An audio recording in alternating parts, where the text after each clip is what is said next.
if you have a new N1S scooter, here's how I would upgrade the scooter. So to start off with, let's start off with the battery. For this bike, it has a 72 volt 150 ampere battery that will give you around 300 kilometers of range. But if you don't want such a big battery, you can also get a 72 volt 70 ampere battery. This battery will fit underneath this foot panel, and what you have to do is you take out the original plastic battery holder, and then you can fit the new battery in. And then the 70 ampere battery, it will give you around 150 kilometers of range, even more depending on your driving style. Now next, as you can see here, there's a new motor on here. This is a 6,000 watt motor.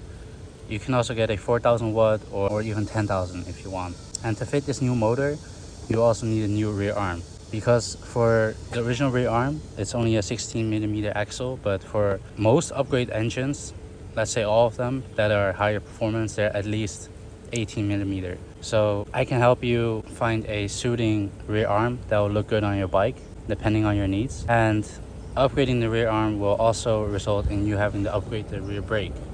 So as you can see, this rear arm has a separate brake holder, and this will fit a different caliper. So with the increased motor, I also definitely recommend better brakes, because stopping power is pretty important.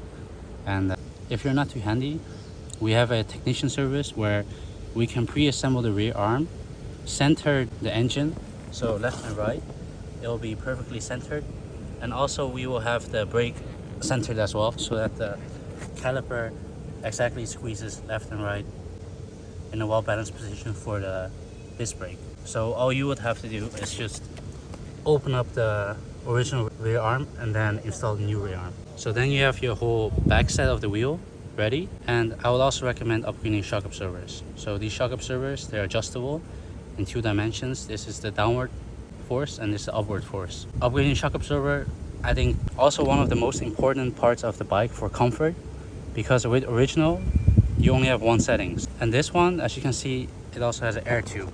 So the air tube is hidden inside the cover, but the air tube helps to absorb a lot of the shocks on the road. Now for the front part, you can see we have upgraded the rim, the brake. This is a radiator brake, which will be a lot stronger than the original brake.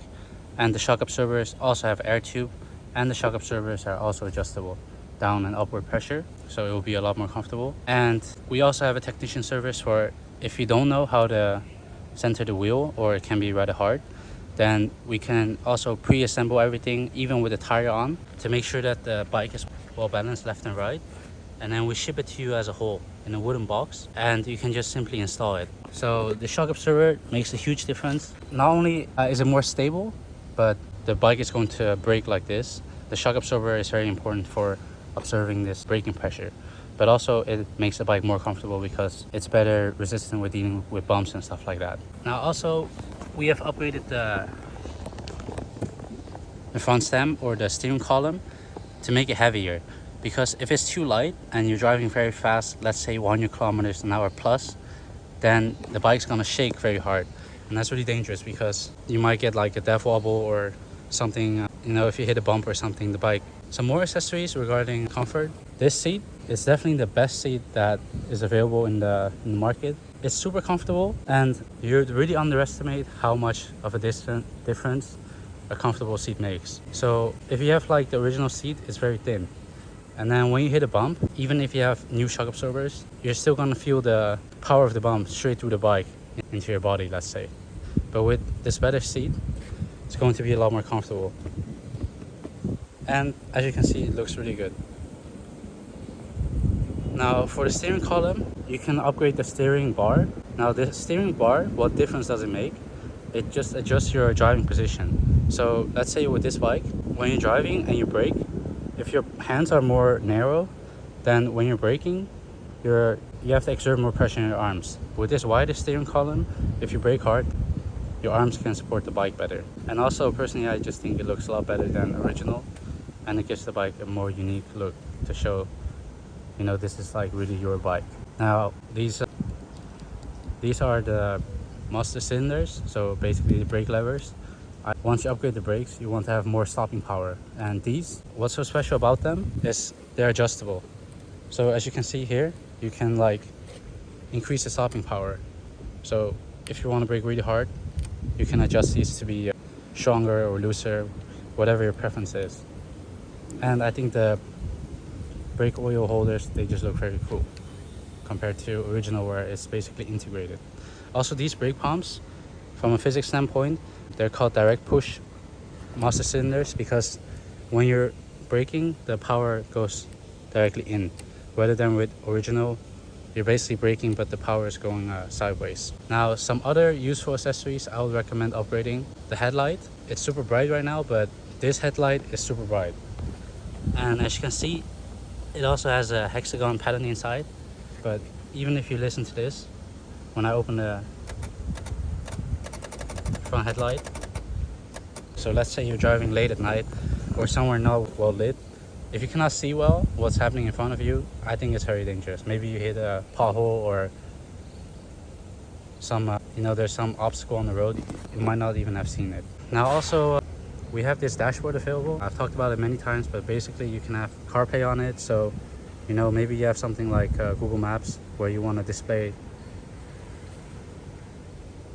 the route, you can just simply do it like this. Or if you have something like you're playing some music and you want to quickly switch songs, you can just press the screen. And it also has some other cool stuff like recording front and back cameras, and also for the front there's also a camera integrated into the front panel. Also, it will show you some trip information and other stuff. Now also what's really cool is this upgraded rear light.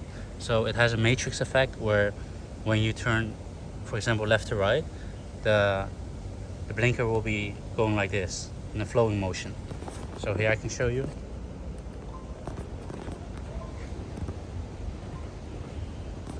And also, what's cool about this headlight is that it's completely road legal. So as you can see, if you hit the brake, it shows a long braking light. So now with this setup, this bike can go around 130 plus kilometers an hour. I'm not really a fast driver like that, so I haven't really tested it, but the acceleration is super fast. Like 0 to 100 is very fast. Also, once you upgrade stuff like that, once you upgrade the battery and the motor, you of course need to upgrade the controller as well. And the controller is below the trunk, and you can just simply swap it for a Bluetooth one, and it will be very high performance. Also, for the inside of this trunk, another useful accessory, this hydraulic spring bar. So this hydraulic spring bar, if you have it installed and let's say you open the bike, you can just pop open the trunk. So if you ever have groceries or something, you can just open the trunk and see stuff in there, grab some stuff you need. I also have this rear light installed. It's pretty useful, and if you want to charge it, you can charge it like that, for late at night if you cannot see well.